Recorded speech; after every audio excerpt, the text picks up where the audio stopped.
በአሁኑ ወቅት በኢትዮ ኤርትራ መካከል ከባድ የሚባል ዲፕሎማሲያዊ ውጥረት ተፈጥሯል። የዛኑ ያህል ወታደራዊ ፍጥጫውና የጸጥታ ስጋቱም አሰብና ቀይ ባህርን ማዕከል አድርጎ ቀጥሏል።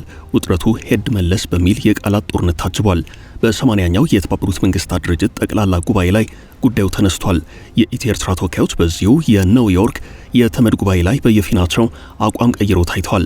የቀየሩት አቋም በአሰብና ቀይ ባህር ጉዳይ ለመደራደር ፈቃደኞች መሆናቸውን በሚያመላክት መልኩ በዋናነት የአፍሪካ ህብረትና የዓለም አቀፍ የሰጥቶ መቀበል ህጎችን እንደሚከተሉ መግለጻቸው ነው። ሆኖም ከያዙት ተስፋ ሰጪ አቋም ሸርተት ብለው በመታየታቸው ሰፊ ቀጠናዊ ትንታኔ እየተሰጠ ነው።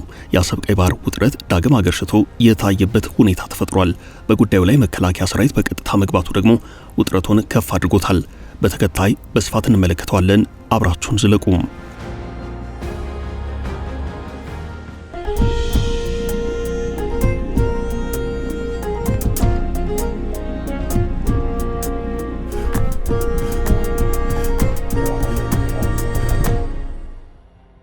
የተካረረው የአሰብ ጉዳይ። አሰብ በአፍሪካ ቀንድ ወሳኝ የስበት ማዕከል ነው። የወደብ አገልግሎት ከአፍሪካ በህዝብ ብዛት ሁለተኛ ለሆነችው ኢትዮጵያ ዋነኛ ፍላጎት የመሆኑ ጉዳይ ዓለም አቀፍ አጀንዳ ነው።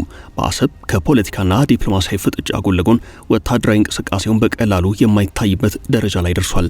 በቀጠናው በኢትዮጵያም ሆነ በኤርትራ በኩል ወታደራዊ ዝግጅት መኖሩን የሚያሳዩ መረጃዎች እየወጡ ሲሆን ውጥረቱን ወደ አስፈሪ የጦርነት ፍርሃት እየወሰዱት ነው።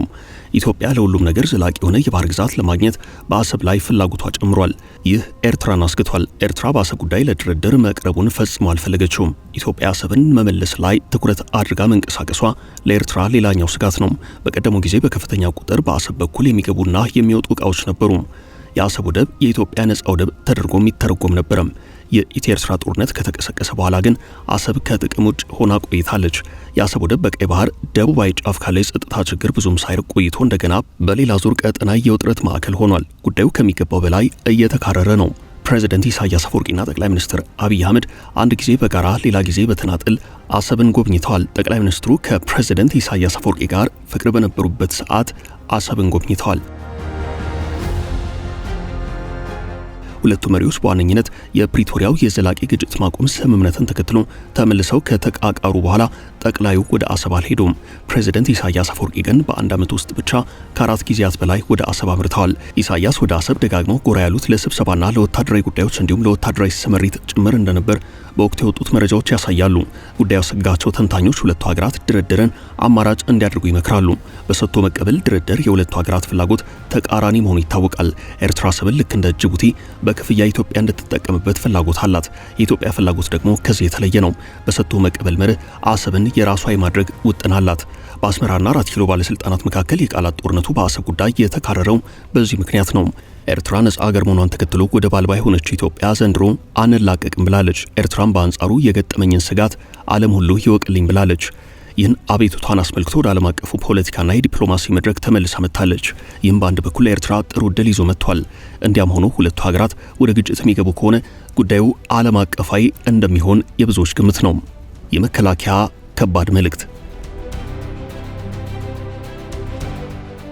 እስካሁን ስለ አሰብና ቀይ ባህር ጉዳይ አስተያየትና ትንታኔ ሲሰጥ የቆየው በዋነኝነት ጠቅላይ ሚኒስትሩን ጨምሮ በወታደራዊ አመራሮችና ጄኔራሎች እንዲሁም በብልጽግና ከፍተኛ ባለስልጣናት ነበረም። ከወደ ኤርትራ በኩል እንጂ ከወደ ኢትዮጵያ በኩል በተቋማዊ ደረጃ ጥብቅ መልእክት አልተላለፈበትም። አሁን ግን የኢትዮጵያ መከላከያ ሰራዊት ከባድ መልእክት አስተላልፎበታል። ሰራዊቱ በይፋይ የፌስቡክ ገጹ የአሰብና የቀይ ባህር ጥያቄ ትክክል እንዳልሆነ መቀላመድ በአንዳነት ነው ብሎታል። ይህ መልእክቱ የብዙዎችን ቀልብ ስቧል። የመከላከያ ሰራዊት በዚህ ማህበራዊ ትስስር ገጽ መልእክቱ ወደንና ፈቅደን ስለምንሞትላት ኢትዮጵያችን ጠንቅቀን እናውቃለን ያለ ሲሆን የቀይ ባህርና የአሰብ ጉዳይ ከ3 አስርት ዓመታት በላይ የኢትዮጵያችን ህመም ሆኖ ታላቅ ሀገርነቷን ክብር አሳንሷል፣ የጂኦፖለቲካ ብሔራዊ ወሳኝ ጥቅሟን ቀምቷል ሲል አቋም ይዟል። የኢትዮጵያን ብሔራዊ ጥቅም ስለማረጋገጥ የሚያተተው የመከላከያ ሰራዊት ይኸው መልእክት የኢትዮጵያ ወታደሮች የቀይ ባህርን ጥያቄ በዓለም አደባባይ በይፋ መጠየቁ በታላቅ የደስታ ስሜት ሞልቶናል ብሏል። ለኢትዮጵያ ብሔራዊ ጥቅም መረጋገጥ የትኛውንም መስዋዕትነት ለመክፈል ለሰከንድ አናቅማማም ሲልም አቋሙን አንጸባርቋል። ሰራዊቱ በታላቁ የኢትዮጵያ ህዳሴ ግድብ የተገኘው ድል በአሰብና ቀይ ባህር ላይ እንደሚደገም አስታውቋል። ልክ እንደ ግድቡ የቀይ ባህር ጉዳይም እውን የማይሆንበት ምክንያት እንደሌለ በጽኑ እናምናለን ብሏል። ቀጥል አድርጎም የቀይ ባህር ብሎም የአሰብ ወደብ ጥያቄን በየትኛው መነጽር ትክክል እንዳልሆነ ለመቀላመድ መሞከር ከባንዳነት ውጭ አንዳቸው የሚያነሳ ምክንያት ሊኖረው አይችልም ይላል። ጠቅላይ ሚኒስትር አብይ አህመድ የህዳሴ ግድብ መጠናቀቁን አስመልክቶ በብሔራዊ ቴሌቪዥን ጣቢያ በተላለፈ መልእክታቸው የቀይ ባህር ስህተቱ ነገ ይታረማል ማለታቸው ይታወሳል። የወደቡ ጉዳይና ወታደራዊ ዝግጅቱ የወደቡ ጉዳይ በጥብቅ ከተነሳበት ጊዜ ጀምሮ ኢትዮጵያና ኤርትራ በየፊናቸው ከፍተኛ የተባለ ወታደራዊ ዝግጅት እያደረጉ ነው። ይህን ተከትሎም በየጊዜው በቀጠናው የስጋት ትንተናዎች ይሰማሉ። ኢትዮጵያ ለ66 ከፍተኛ ወታደራዊ መኮንኖች ወታደራዊ ማዕረግ እድገት የሰጠችው በቅርቡ ነው። በዚህ የተነሳም ከባድ ስጋት ጨምሯል። ስጋቱ ጨምሮ የታየው በማዕረግ እድገቱ ብቻ አይደለም። ከማዕረግ እድገቱ ጋር የተያዘው የጄኔራሎቹ መልእክት ነው። በወቅቱ ለኢትዮጵያ የዜና አገልግሎት ማብራሪያ የሰጡት መከላከያ ሰራዊት ቃል አቀባይ ብርጋዴር ጄኔራል ጌትነት ሰራዊቱ እንደ በውሃ የመጠቀም መብትና የወደቡ ጥያቄ ያሉ ብሔራዊ ጥቅሞችን በማስከበር ሂደት ውስጥ ሊከሰት ለሚችል የደህንነት አጣብቂኝ መዘጋጀት አለበት ብለዋል። ይህም በኤርትራ በኩል ተጨማሪ ስጋት ፈጥሯል። ህወሓትን ለመፋለም በጋራ ግንባር ፈጥሮ የነበሩት ኢትዮጵያና ኤርትራ ግንኙነታቸውን እንዲህ ባለ መልኩ መበላሸቱ ከባድ የቃላት ጦርነት ውስጥ እንዲገቡ አድርጓቸዋል። የቃላት ጦርነቱ አንድ ብሎ የጀመረው በጠቅላይ ሚኒስትሩ ንግግር ነው። ጠቅላይ ሚኒስትሩ የባህር በር ለኢትዮጵያ የህልውና ጉዳይ ነው ማለታቸውን ተከትሎ የሁለቱ ሀገራት ግንኙነት ይበልጥ ከመሻከርም በላይ ወደ ለየለት የቃላት ጦርነት አምርቷል። ኤርትራ ኢትዮጵያን በጠባጫሪነት ተወነጅላለች። ፕሬዝዳንት ኢሳያስ አፈወርቂ በአንድ ወቅት ሉዓላዊ የባህር በር ማግኘት የሚለው ትኩረት መሳቢያ ሌላ ጂኦፖለቲካዊ ገጽታዎች አሉት በማለት ከዚህ ግዴለሽ ጀብደኝነት ጀርባ ሌሎች ኃይላት አሉ በማለት ከሰው ነበረም። ጠቅላይ ሚኒስትር አብይ በበኩላቸው ኢትዮጵያ የመልክዓ ምድር እስረኛ ሆና አትቀጥልም ብለዋል። ኢትዮጵያ የባህር በር የማግኘት ጉዳይ አይቀሬ መሆኑን የተናገሩት አብይ ሀገራት በፈጠነ ጊዜ ራሳቸውን ለድርድር ዝግጁ እንዲያደርጉ ጥሪ አቅርበዋል። ኢትዮጵያ በአፍሪካ ትልቋ ግን የባህር በር የሌላት ሀገር የሆነችው ከ30 ዓመታት በፊት ኤርትራ ነጻ መውጣቷን ተከትሎ ነው። ከዚያ በኋላ ሀገሪቱ ለገቢና ለውጪ ንግዷ የትንሿን ጎረቤት ሀገር ጅቡቲን ወደብ መጠቀም ግድ ብሏታል። አሁን ኢትዮጵያ የወደብ ባለቤት መሆን ፈልጋለች። ጉዳዩ ግን ከወደብም ይሻገራል።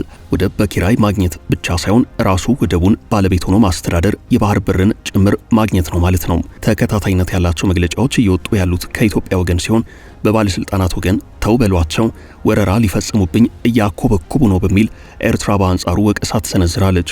የሆነ ሆኖ ኢትዮጵያና ኤርትራ የቀይ ባህር ጉዳይ ዋና የግጭታቸው ምክንያት እንዳይሆን ብዙዎችን ያሰጋ ነው። ከአፍሪካ ቀንድ እስከ መላው ዓለም ድረስ መነጋገሪያም ሆኗል። ኤርትራ በኢትዮጵያ ውስጥ ያለውን የእርስ በርስ ጦርነትና ግጭት እንደ ጥሩ አጋጣሚ ወስደዋለች በሚል ወቀሳ እየቀረበባት ነው። ይህን ክስ በብዛት የሚያሰሙት የኢትዮጵያ ባለስልጣናት ናቸው።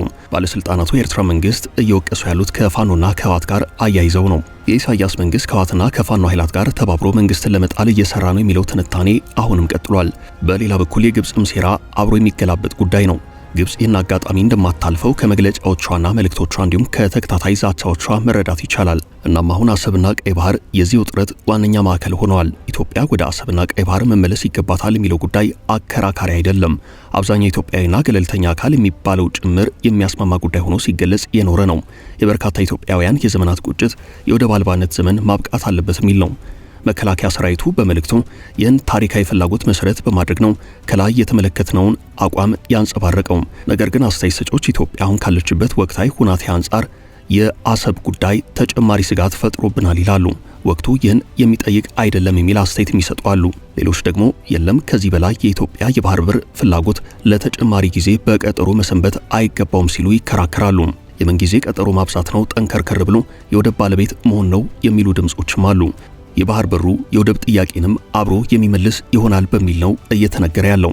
በዚህም ተባለ በዚያ ለባህር በር ፍላጎት በሚል የትኛውም አይነት ውጊያና ጦርነት እንዳይቀሰቀስ ማድረጉ ላይ በትኩረት እንዲሰራ የሚማጸኑ ብዙዎች ናቸው። በኢትዮጵያ መንግስትም ወገን በጠቅላይ ሚኒስትር አብይ በተደጋጋሚ እንደተነገረው በባህር በር አጀንዳ ሳቢያ ወደ ጦርነት የመግባት ፍላጎት የለም። በጎን ግን እየታዩ ያሉት ወታደራዊ ዝግጅቶች ነገሩ እንዴት ነው የሚያስብሉ ሆነዋል። በዚህ የተነሳ ኢትዮጵያና ኤርትራ ወደ ግጭት የመግባታቸው ጉዳይ አይቀሬ ነው የሚሉ አስተያየት ሰጪዎች በርክተዋል።